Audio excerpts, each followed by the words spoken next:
ಇನ್ನು ಜಾತಿ ಗಣತಿ ವಿಚಾರವಾಗಿ ಸಚಿವ ಜಮೀರ್ ಮಾತನಾಡಿದ್ರು. ಮುಸ್ಲಿಮರೇ ನಂಬರ್ 1 ಅಂತಿದ್ದಾರೆ, ಆದರೆ ಕಡಿಮೆನೇ ಇದೆ, ಆದರೆ ಇಂದು ಕ್ಯಾಬಿನೆಟ್ನಲ್ಲಿ ಚರ್ಚೆ ಆಗುತ್ತೆ ಅಂತ ಹೇಳಿದ್ರು. ಇನ್ನು ಸಚಿವ ಶಿವರಾಜ್ ತಂಗಡಿಗೆ ಮಾತನಾಡಿ ಕಾಂತರಾಜು ವರದಿ ಜಾತಿ ಗಣತಿ ಅಲ್ಲ ಅಂತ ಹೇಳಿದ್ದಾರೆ. ಕ್ಯಾಬಿನೆಟ್ ಅಲ್ಲಿ ಇವತ್ತು ತೀರ್ಮಾನ ಆಗಬೇಕಾಗಿರೋದು. ನಿನ್ನೆ ನಮ್ಮ ಅಮೀರ್ ಶರೀಯತ್ ಗುರುಗಳು ಮೀಟಿಂಗ್ ಕರೆದಿದ್ರು. ಅದೇ ಯಾವ ಥರ ಇದೆ, ಯಾವ ಥರ ಮಾಡಕ್ಕೆ ಹೊಟ್ಟಿದ್ದೀರಂತ ಅವನು ಹೇಳಿದ್ದೀನಿ. ನಾವಿನ್ನ ಏನು ತೀರ್ಮಾನ ತಗೊಂಡಿಲ್ಲ. ಇವತ್ತು ಕ್ಯಾಬಿನೆಟ್ ಚರ್ಚೆಗೆ ಕರೆದವ್ರೆ. ಈ ಕ್ಯಾಬಿನೆಟ್ ಅಲ್ಲಿ ಚರ್ಚೆ ಆದ್ಮೇಲೆ ಗೊತ್ತಾಗ್ತದೆ. ಈಗ ಏನ್ ಮಾಡ್ಬೇಕಂತ ತೀರ್ಮಾನ ಏನಾಗಿಲ್ಲ, ಹೆಂಗ್ ವಿರೋಧ ಮಾಡ್ತಾರೆ? ಈಗ ಒಂದ್ ನಿಮಿಷ, ಈಗ ತೀರ್ಮಾನ ಆದ್ಮೇಲೆ ತಾನೆ, ಈಗ ಇನ್ನ ತೀರ್ಮಾನನೇ ಆಗಲಿಲ್ಲ ಏನು, ಈಗ ಕ್ಯಾಬಿನೆಟ್ ಆದ್ಮೇಲೆ ಮಾತಾಡ್ತಿದ್ದಾರೆ.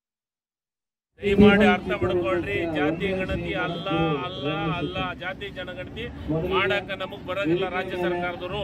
ಇದು ಶೈಕ್ಷಣಿಕ, ಸಾಮಾಜಿಕ ಮತ್ತು ಆರ್ಥಿಕ ಸ್ಥಿತಿಗತಿಗಳನ್ನ ರಾಜ್ಯಕ್ಕೆ ಗೊತ್ತು ಮಾಡ್ಲಿಕ್ಕೆ ಮಾಡಿದಂತ ಸರ್ವೆ, ಜಾತಿ ಗಣತಿ ಅಲ್ಲ. ಇದು ಸಿದ್ದರಾಮಯ್ಯನವರು ಮಾಡಿದಂತ ಸರ್ವೆ, ಬಡವರಿಗೆ ಯೋಜನೆಯನ್ನ ಮುಟ್ಟಿಸ್ಬೇಕಂತ ಮಾಡಿದಂತ ಸರ್ವೆ.